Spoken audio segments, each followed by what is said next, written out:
Welcome to the Sent from Disneyland podcast. Here age relives fond memories of the past. If it's your first time joining us, welcome. On this episode, we'll take a journey into the past and explore Disneyland and Disneyland history with mementos, snapshots, and postcards sent from Disneyland from 1955 to the present. Today I'm starting off by thanking my patrons from patreon.com. You can join and receive mail from my desk or from my Disneyland trips.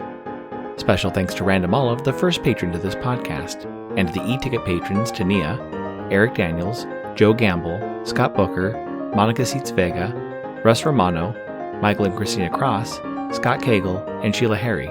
C-ticket patrons Serious Inquiries Only, Debbie Weinstein, Jennifer Schneep, Grace Coate, Brian Crawford, Ben and Noel Bruning, Patty Wolin, Angela Reynolds, Greg Gorley, and Aaron Moran. B-ticket patrons Jeff and Paige Orton, and Joshua, and Exorable Tosh Bell.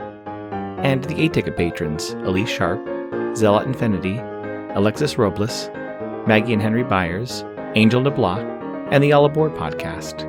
You can also sign up for my new newsletter for a chance to get some postcards delivered by the USPS to your mailbox. I am your host, your post-host Clocky, and today we have 2 postcards sent from Disneyland.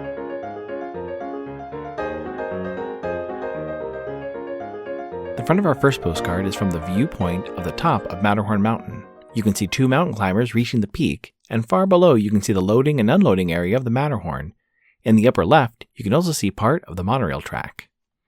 On the back it reads, "High on the icy slopes of the mighty Matterhorn Mountain, we find 2 young mountain climbers ascending the treacherous slopes of the towering peak. Far below is the Swiss Chalet and the bobsled loading area." It's postmarked August 4th, 1967, with a Torrance cancel and a 5-cent blue George Washington postage stamp, Scott number 1283. I assume they visited the park on Thursday, August 3rd, 1967, when park hours were from 9 a.m. to midnight. The weather was a high of 82 and a low of 66. It's addressed to Gary Rusnall of Palo Alto, California. It reads, 2. It cost pretty much, but it was worth it. Thanks a whole lot for the stamps, but... I have 2 of these postcards from what was a series sent to Gary.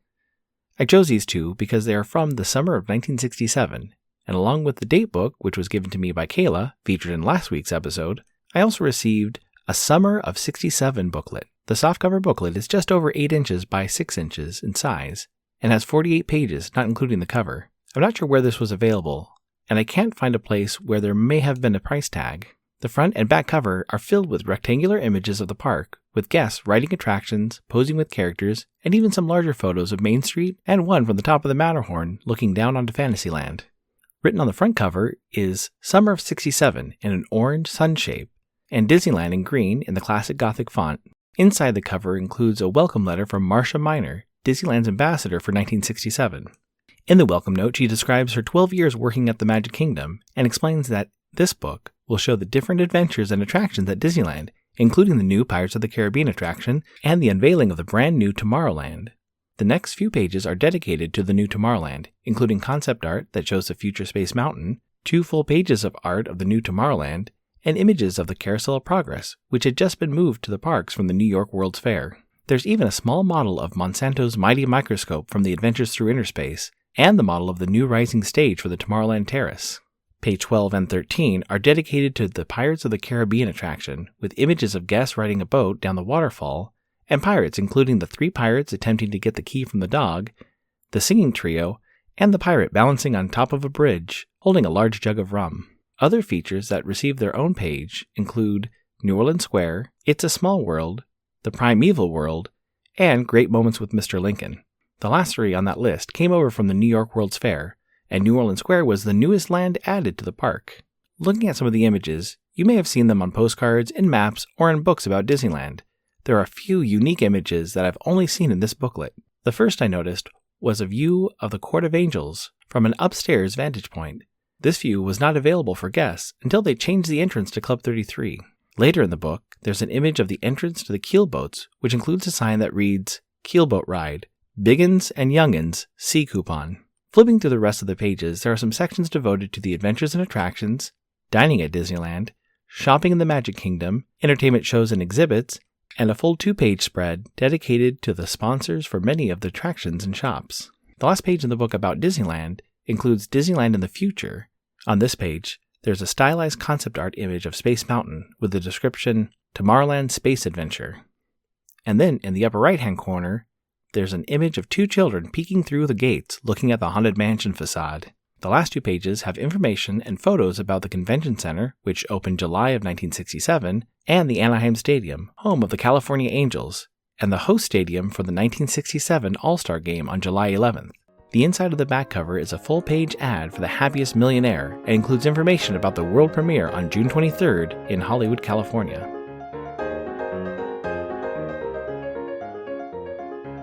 Great news! Enfield Post is back up on Etsy. Grabbing some vintage stamps is a great way to plus your mail, whether you're trying to match the color of your postcard or envelope or adding a themed stamp to the back of your mail. Be sure to check out Enfield Post. You can head over to enfieldpost.com and explore all the different vintage stamps you can use on your next card or letter. That's ENFIELDPOST on Instagram and enfieldpost.com for your wedding and vintage postage needs. Enfield Post is the official postage stamp sponsor of the Sent from Disneyland podcast. The front of our next postcard has the Matterhorn at night. You can see monorail yellow heading over the submarine lagoon, and one of the submarines, headed towards its undersea adventure. If you look closely, you can also see the Skyway cables and one of the towers. On the back it reads, Matterhorn Mountain, a Disneyland landmark, the snow-capped Matterhorn Mountain towers majestically over all of the Magic Kingdom. High-speed bobsled runs carry guests down its slopes and through a glacier grotto inside the mountain. It's postmarked August 4th, 1967, with the Torrance cancel, and a 5-cent blue George Washington postage stamp, Scott number 1283. I assume they visit the park on Thursday, August 3rd, 1967, when park hours were from 9 a.m. to midnight. The weather was a high of 82 and a low of 66. It's addressed to G. Rusnall of Palo Alto, California. It reads, 5. Well, I'm running out of room, so I'd better say bye. Oops, I forgot there's one. Maybe one day I'll find all the 4 missing postcards. I wonder if they're all Matterhorn postcards. One of my favorite parts of this book are pages 10 and 11, which is a full spread of a Disneyland map. There are some fun details and some little Easter eggs throughout the map. Looking through my ephemera, I can't find another map like it. The general map is a line drawing, black on a background of cream, with additional colors like blue for the waterways, green for some of the foliage, and pink to fill in some of the color on Sleeping Beauty Castle. Looking for some of the Easter eggs, first I saw Mickey Mouse, greeting guests in front of Main Street Opera House, and one of the 3 little pigs near the entrance of Tomorrowland and Monsanto's House of the Future. In Adventureland, there are details of the Adventureland Bazaar and many of the animals and Trader Sam on the Jungle Cruise. In Tomorrowland, you can see the space couple near the Carousel of Progress, as well as a mermaid in the submarine lagoon. The Matterhorn also includes the 2 climbers reaching the peak, mentioned on the first postcard of this podcast. The Fantasyland details include Skull Rock, next to Monstro, and even a girl wearing Mickey Mouse ears. The Frontierland area shows cartoon guests riding canoes, the Mark Twain, the Columbia, and a few guests meeting a cowboy or a sheriff near the Golden Horseshoe. 2 of the more interesting details are in New Orleans Square. One is the inclusion of the Pirates of the Caribbean and a representation of the show building outside the berm. You can see the tunnel and a boxy building to the left of the train. The second is also a show building, but for the Haunted Mansion. Although the Haunted Mansion exterior was constructed, the attraction wouldn't open for 2 years after this map was made. Outside of the park includes an illustration of the Disneyland Hotel, with guests in the pool, as well as hitting a golf ball, plus the helicopter which would bring guests to a heliport right outside the park. The map is a lot of fun, and you continue to find new details the more you look at it. This incoming postcard is sponsored by the Art Throwdown. Art Throwdown, or ATD, is an online craft hour on Instagram, starting at 9 p.m. Eastern, 6 Pacific. Be sure to check out Monday's ATD, which is usually hosted by paper artist Russ Romano. I've seen many amazing art projects, learned about awesome postmarks, postage stamp history, and a lot more on different episodes. It's great to stop in for an hour to watch someone craft or design something unique.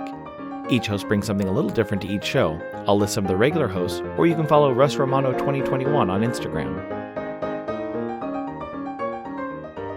The front of my incoming postcard has Eeyore and a Disneyland tour guide hanging out at the Disneyland Flower Market on Center Street near Main Street, USA.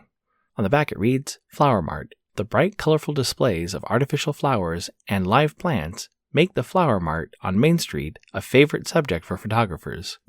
It's postmarked May 23, 2024, with a Salt Lake City, Utah cancel, and a 33-cent 1970s fashion postage stamp, and a 20-cent George Washington 1732 1982 postage stamp, Scott numbers 3189K and 1952 respectively.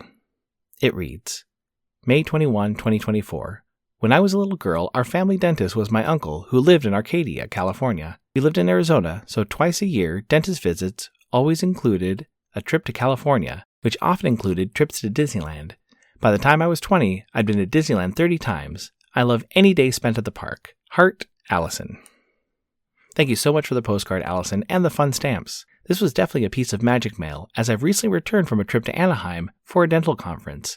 While I was there, I met an orthodontist who has a practice in Southern California, and his office is filled with Disneyland decorations, including signage and even a mailbox like they have down Main Street, USA. It was funny. He mentioned after he redesigned his office, his patients started coming dressed in Disneyland t-shirts and clothes you might wear to the park. Thanks for listening to Sent from Disneyland. If you enjoyed this podcast, please subscribe and tell your friends. It would be helpful to share your favorite episode to a friend or on social media. There are over 200 to choose from. It would also help to leave a 5-star rating and comment at whatever podcast platform you use.